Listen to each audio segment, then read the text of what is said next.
বন্ধুরা দেখো, আবার আজ আমরা আরেকটি অঙ্ক নিয়ে চলে এসেছি। এখানে 5/x into 5/x equal to x/5 এই সমীকরণটি দেওয়া আছে। এখান থেকে আমাদেরকে এক্সের মান বার করতে হবে। 5/x into 5/x equal to x/5। এখানে x নট ইকুয়াল টু 0, কারণ x 0 হয়ে গেলে তাহলে যে সমাধান বেরোবে সেটা অসংগত বেরিয়ে যাবে। কেন 5/x আছে, যেটা সংখ্যার নিচে এক্সের মান যদি 0 হয় তাহলে সেটা অসংগত। উভয় দিকে যদি আমরা 5 দিয়ে গুণ করে নিই তাহলে আমরা কি পাবো? একদিকে এক্স পেয়ে যাব ডান দিকে, আর বাঁ দিকে কী পাবো? 125/x²। আবার আমরা যদি উভয় দিকে x² দিয়ে গুণ করি, কারণ বাঁ দিকে তাহলে আমরা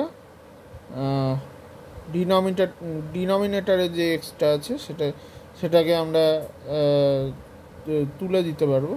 তাহলে 125/x² into x² equal to x into x²।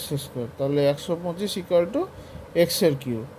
তাহলে উভয় দিকে যদি আমরা 125 বাদ দিয়ে দিই তাহলে এক্সের কিউব মাইনাস 125 ইকুয়াল টু 0। তাহলে আমরা পরের লাইনে কি পেয়ে যাব? এক্সের কিউব মাইনাস 5 হোল কিউব। কেন 125 হচ্ছে 5 হোল কিউব। তাহলে a কিউব মাইনাস b কিউবের ফর্মুলা লাগিয়ে নেব এবার। X minus 5 into x² plus 5x plus 25 equal to 0।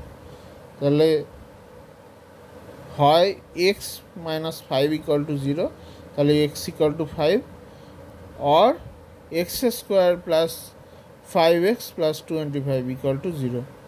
এখানে ব্রহ্মগুপ্তের সূত্র লাগিয়ে আমরা কি পাবো? Minus b plus minus √b² minus 4ac/2a। এটা হচ্ছে এক্সের মান। তাহলে বি এর মান যেহেতু 5, সি এর মান 25, এ এর মান 1, এইগুলো বসিয়ে আমরা কি পাবো? -5/2 প্লাস মাইনাস √75i²/2। তাহলে -5/2 প্লাস মাইনাস 5√3/2 ইন্টু আই, যেহেতু √-1 এর মান হচ্ছে আই। এখন আমরা এই সমাধানটি সঠিক হয়েছে কিনা পরীক্ষা করব। আমরা যদি এই সমীকরণে এক্স এর মান 5 বসিয়ে নিই তাহলে আমরা কি পাবো? এক্স এর মান 5 বসিয়ে নিলে এই সমীকরণটি স্বতঃসিদ্ধ হবে।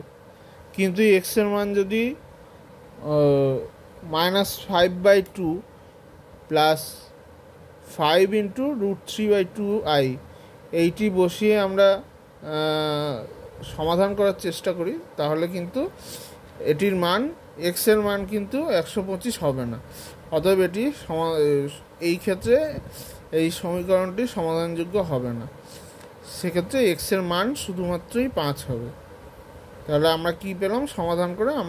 সমাধান করে এক্সের মান 5। এখানে এইভাবে আমাদের অঙ্কটি শেষ হলো।